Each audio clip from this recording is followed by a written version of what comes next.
Өнөөдөр би та эднийг сайхан зүйл хуваалцъя. Энэ бол би өөртөө талархаж эхэлснээс хойш миний амьдрал 360 градус иргэсэн. Хүн талархаж эхлэхээр хүний тарих тэр талархаж байгаа зүйлийг л хардаг болчтой юм байна.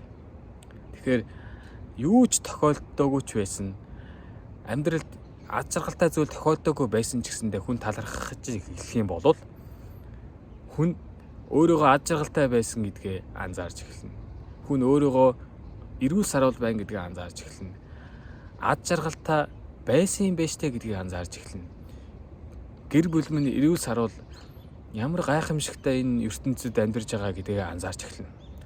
Тийм болохоор аз жаргалд хүргэх түлхүүр үг, эрүүл сарвал болгох түлхүүр үг бол талархлын үг.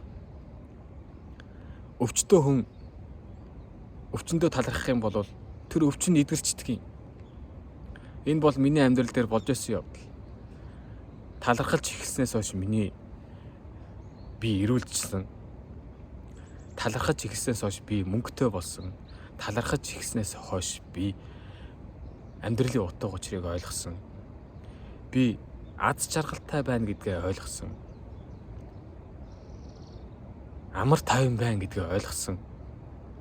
Би ямар их азтай гэдгийг ойлгосон. Тийм болохоор юу ч тохиолдоогүй байсан ч гэсэндээ аз жаргалыг өөртөө авчрахын тулд амар тайван амьдралыг өөртөө авчрахын тулд талархаж сураараа. Талархаж байна гэж хэлж сураараа. Заамж хэлсэн. Би чадж байна. Та ч гэсэндээ чадна. Таны амьдрал танаас л шалтгаална.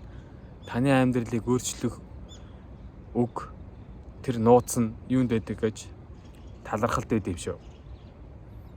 Бай бай.